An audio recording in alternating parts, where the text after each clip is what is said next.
Assalamualaikum everyone and welcome to my YouTube channel Study with Hatija. I'm Miss Hatija and today we will discuss a very important topic of English grammar that are conditional sentences. अब conditional sentences are those type of sentences in which a specific condition is put forward and the action is in correspondence to whether the condition is fulfilled और not, यानी ऐसे sentences जिस पे कोई ऐसी condition put forward की जाती है कि जो एक्शन होगा वो उस कंडीशन की करस्पॉन्ड करेगा कि अगर वो कंडीशन फुलफ़िल की जाएगी तो एक सर्टेन एक्शन परफॉर्म किया जाएगा और अगर वो नहीं फुलफ़िल की जाएगी तो एक्शन परफॉर्म नहीं किया जाएगा। अगर हम उसके स्ट्रक्चर की बात करें तो किसी भी कंडीशनल सेंटेंस के दो पार्ट होते हैं, एक conditional part and the other is a result part. Conditional part की आइडेंटिटी क्या है कि इसमें हम हमेशा इफ़ यूज़ करते हैं, यानी कंडीशनल सेंटेंस दो पार्ट से मिलकर बनता है, एक हमारे पास कंडीशनल पार्ट होता है और एक रिजल्ट का पार्ट होता है। अब हमने बात करनी कि कौन से टेंसेस दोनों पार्ट्स में इस्तेमाल होते हैं, तो आगे जाके हम उनके टाइप्स में स्टडी करेंगे। डिफरेंट टाइप्स में different types of sentences use करते हैं और वही टेंसेस उनको डिस्टिंग्विश करने की वाहिद ज़रिया है। अब उनके टाइप्स की बात करें तो सब जानते हैं कि कंडीशनल सेंटेंसेस के वर्ल्ड वाइड नोन चार मेजर टाइप्स हैं। कौन कौन सी? Zero conditional, first conditional, second and third conditional. अब अगर हम फर्स्ट कंडीशनल की तरफ आएँ तो फर्स्ट कंडीशनल आर दो सिंपल टाइप ऑफ सेंटेंसेस जिस पे हम एक कंडीशन पुट फॉरवर्ड करते हैं और फिर उसके रिजल्ट को बताते हैं कि अगर ये कंडीशन फुलफिल हुई या नहीं हुई तो उसका रिजल्ट क्या निकलेगा। अगर इसके मैं स्ट्रक्चर की बात करूँ तो इसके कंडीशनल पार्ट में इफ़ के साथ हम प्रेजेंट इंडेफिनिट टेंस यूज़ करेंगे यानी फर्स्ट फॉर्म ऑफ वर्ब, और इसके रिजल्ट वाले पार्ट में हम फ्यूचर इंडेफिनिट टेंस यूज़ करेंगे। अब अगर मैं एग्जाम्पल्स पे आऊँ तो हमारे पास दो पार्ट्स हैं, एक हमारे पास कंडीशनल और एक रिजल्ट पार्ट। मैं कंडीशनल को विद ब्लैक और दूसरे को मैं रेड से आइडेंटिफाई करूँगी। अब कंडीशनल पार्ट्स में क्या आता है कि इफ़ आई सी हिम, अगर मैंने उसे देखा, I will invite him for dinner, तो इधर हमारा कंडीशनल पार्ट कौन सा है? If I see him. और हमारा दूसरा पार्ट कौन सा, रिजल्ट पार्ट कौन सा है? आई विल इन्वाइट हिम, यानी अगर मैंने उसको देखा तो मैं उसको बुलाऊंगा। ये एक सिंपल टाइप ऑफ कंडीशन है जो फुलफिल हो भी सकती है और नहीं भी हो सकती। इसके फुलफिल होने में और ना फुलफिल होने में 50% चांसेस हैं। अगला है इफ़ आई वर्क हार्ड, अगर मैंने मेहनत की तो क्या होगा? I will pass the test, मैं टेस्ट को क्वालिफायर टेस्ट को पास कर लूँगा। इसकी भी 50% प्रोबेबिलिटी है, अगर मेहनत करेगा तो पास करेगा, नहीं करेगा तो नहीं करेगा।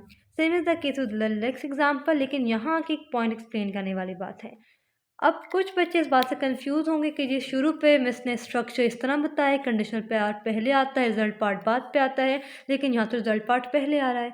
तो यहाँ मुझे एक बात क्लियर कर देनी चाहिए कि it is not necessary for the conditional part two always be number one.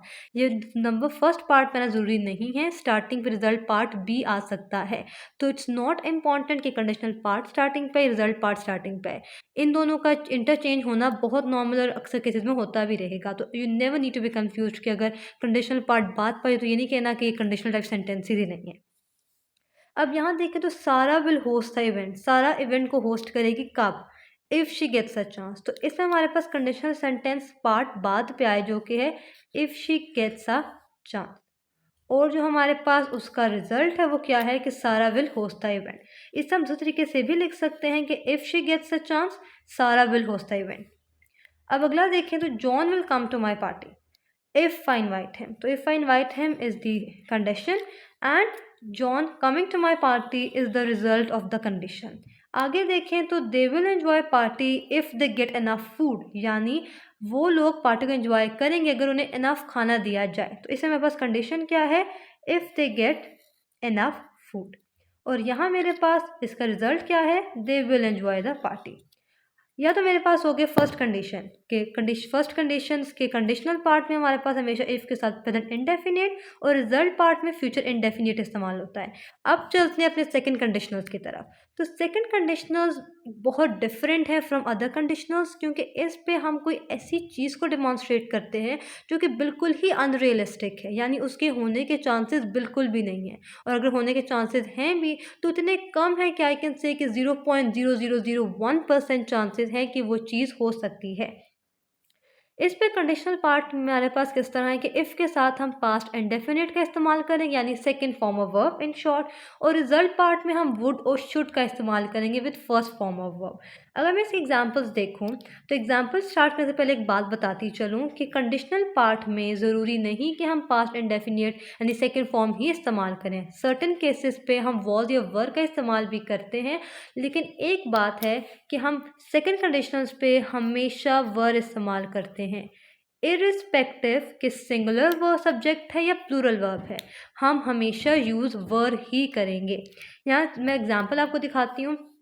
If I were taller, अगर मेरा कद बड़ा होता, I would by this dress, यानी एक बात है कि जो है ही नहीं, जो अनरियलिस्टिक है, यानी उस बंदे का कद बड़ा नहीं है, वो सिर्फ एक कि अपनी ख्वाहिश जाहिर कर रहा है कि अगर उसका कद बड़ा होता तो वो एक न्यू ड्रेस खरीदता या इस ड्रेस को खरीदता।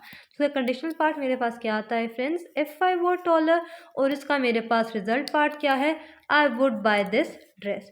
सिमिलरली आगे चलते हैं, I would love the rain if I were a plant. Now this example best explains the second conditional definition कि unrealistic condition को demonstrate करता है। अब किसी भी इंसान का प्लांट होना बिल्कुल अनरियलिस्टिक है और इसका चांसेस 0% है। तो अगर मैं इसका कंडीशनल पार्ट बताऊं तो if I were a plant, कि अगर मैं एक प्लांट होता तो मैं क्या करता, I would love the rain, यानी मैं एक प्लांट नहीं हूँ ना ही मैं प्लांट हो सकता हूँ, तो ये अनरियलिस्टिक कंडीशन है। थर्ड एग्जाम्पल है, if I von a lottery I would buy a mention. अब हमारे पास कंडीशनल पार्ट क्या है, if I von a lottery I would buy a mention. अब यहाँ काफ़ियों के दिमाग में क्वेश्चन उठा होगा कि लॉटरी जीतना तो पॉसिबल है, बट लॉटरी जीतना इतना इजी नहीं है। 1 in a million is unable to win lottery, इतना लकी नहीं होता कि कोई बंदा लॉटरी जीते। तो ये सेंटेंस बिल्कुल इसको सूट करता है कि इट इज़ बेशक ये अनरियलिस्टिक नहीं है, बट ये इतना मुश्किल है कि इसके होने के chances as I said earlier 0.0001% है, यानी बिल्कुल ना होने के बराबर। ये लास्ट वाला है, if I met the queen I would say hello, कि अगर मैं क्वीन से मिला तो मैं उसे हेलो बोलूँगा, एंड इसके भी चांसेस होने के बिल्कुल भी नहीं है, बिल्कुल अनरियलिस्टिक है। अब आते हैं अपने थर्ड कंडीशनल सेंटेंसेस की तरफ। अब थर्ड कंडीशनल सेंटेंसेस वो सेंटेंसेस होते हैं जो किसी पास्ट कंडीशन को जाहिर करते हैं कि कोई ऐसा काम होता पास्ट में तो जो आज मुस्तकबिल है इसमें ये होता, अगर कोई ऐसा काम हमने किया होता तो हमारा ये इस तरह होता। यानी एक ऐसी कंडीशन जो कि पास्ट को डिफाइन करती है, यानी ऐसी ख्वाहिश जो हमने पास्ट में काश किया होता तो आज हमारे साथ इस तरह होता। इसके स्ट्रक्चर की बात करें तो इसके कंडीशनल पार्ट में हम इफ़ के साथ पास्ट परफेक्ट इस्तेमाल करते हैं, और रिजल्ट पार्ट में हम would have plus third form of verb use करते हैं। कंडीशनल पार्ट कौन सा यूज़ होगा, इफ़ के साथ पास्ट परफेक्ट यानी had plus third form of verb, और रिजल्ट पार्ट में हम यूज़ करेंगे would have plus third form of verb. आगे हम चलते हैं इसके एग्जाम्पल्स में क्या आता है। अब हम देखते हैं एग्जाम्पल्स थर्ड कंडीशनल की। तो थर्ड कंडीशनल की एग्जाम्पल मैंने पहले बता दिया, कोई भी हम माजी की कंडीशन शो करते हैं कि ऐसी चीज़ जो पास्ट में हुई होती तो इस तरह होता। अब पहले सेंटेंस की तरफ जाते हैं, that is if he had not been so nervous he would have gotten the job, कि अगर वो इतना नर्वस ना होता तो क्या पता वो जॉब हासिल कर लेता। यानी वो इतना नर्वस हुआ कि उसने जॉब हासिल नहीं की, यानी एक पास्ट की बात है जो कि हम पास्ट की कंडीशन बता रहे हैं। तो यानी इसमें अगर अपना कंडीशनल पार्ट करूँ तो if he had not been so nervous, और हमारे पास दूसरी बात आती है he would have gotten the job. अब इसे हम अगला सेंटेंस देखें तो I would have finished it if I had more time, यानी वो काम पूरा हुआ नहीं, बस उसकी ख्वाहिश थी कि काश मेरे पास और टाइम होता तो मैं काम कंप्लीट कर लेता। यानी कि पास्ट की कंडीशन है जो कि फुलफिल नहीं हुई। अगर मैं इसका कंडीशनल पार्ट पहले करूँ तो वो क्या है, if I had more time, और इसका रिजल्ट पार्ट क्या है, आई वुड हैव फिनिश्ड इट। अगला देखा जाए तो if it had not been raining heavily they would have enjoyed the picnic, यानी उन्हें पिकनिक एंजॉय नहीं की क्योंकि बारिश हो गई थी। तो एक पास्ट कंडीशन है कि अगर बारिश ना हुई होती तो फिर वो अपनी पिकनिक को एंजॉय करते। तो conditional part, if they had not been raining heavily, result क्या होता, they would have enjoyed the picnic. अगर आगे चलें तो the company would have survived if there had not been a recession, कि अगर रिसेशन ना होता तो कंपनी सर्वाइव कर लेती, यानी वो सर्वाइव नहीं किया, कंपनी इज बैंकरप्ट ना, यानी वो सर्वाइव नहीं कर पाई। तो कंडीशन क्या है, पास्ट कंडीशन क्या है कि if there had not been a recession, और उसका रिजल्ट क्या होता कि company would have survive, company survive कर लेती। तो गाइज अब चलते हैं अपने फोर्थ टाइप जो कि है ज़ीरो कंडीशनल। जैसा कि नाम इंडिकेट करता है कि ज़ीरो कंडीशन पे कोई भी कंडीशन नहीं होती। ये सिर्फ एक ऐसे टाइप ऑफ सेंटेंसेस हैं जो कि यूनिवर्सल ट्रुथ को आइडेंटिफाई करते हैं या डिमॉन्स्ट्रेट करते हैं। इसका स्ट्रक्चर देख के तो उसके कंडीशनल और रिजल्ट दोनों पार्ट्स में हम प्रेजेंट इंडेफिनिट टेंसेस ही इस्तेमाल करते हैं। बस डिफरेंस ये कि कंडीशनल पार्ट में जैसे आप सब जानते हैं कि हम इफ़ का इस्तेमाल करते हैं। इफ़ कंडीशनल पार्ट को डिफरेंशिएट करेगा फ्रॉम रिजल्ट पार्ट, अदरवाइज दोनों पे हम सेम टेंस ही इस्तेमाल करेंगे जो कि है प्रेजेंट इंडेफिनिट यानी present simple first form of verb. अगर इसके एग्जाम्पल्स की तरफ आएँ तो है water boils if it is heated, यानी कि यूनिवर्सल ट्रुथ है कि अगर पानी को गर्म किया जाएगा तो पानी उबलेगा। तो इसके हमारे पास कंडीशन क्या है कि if it is heated water boils, उसका रिजल्ट है देखिए कि पानी उबलेगा। सेकंड पे आते हैं तो if it rains the ground gets wet, यानी अगर बारिश होगी तो ग्राउंड गीला होगा। यानी ऐसा हो ही नहीं सकता कि if it is raining and the ground is still not wet, ground wet होगा अगर बारिश होगी। यानी कंडीशन क्या हो इसमें, इफ़ इट रेन्स यानी अगर बारिश होगी, रिजल्ट क्या निकलेगा, द ग्राउंड गेट्स वेट यानी ग्राउंड वेट हो जाएगा, गीला हो जाएगा। थर्ड पे आते हैं if you heat ice it melts. यहाँ कंडीशन क्या है कि अगर हम बर्फ़ को गर्म करेंगे तो पिघल जाएगी। यानी condition I if you heat ice and the result will be it melts, यानी कि यूनिवर्सल थिंग है जो होती है। ये ऐसा कभी नहीं हो सकता कि अगर हम बर्फ़ को हीट करें तो बजाय पिघलने के और सॉलिडिफाई हो, इस तरह बिल्कुल भी नहीं होता। फोर्थ हम लोग आते हैं कि if you are hungry you eat food, यानी आपको भूख लगेगी तो आप खाना खाओगे। ऐसे नहीं कि अगर आपको भूख लगेगी तो आप परसिस्ट करोगे कि मैंने खाना नहीं खाना।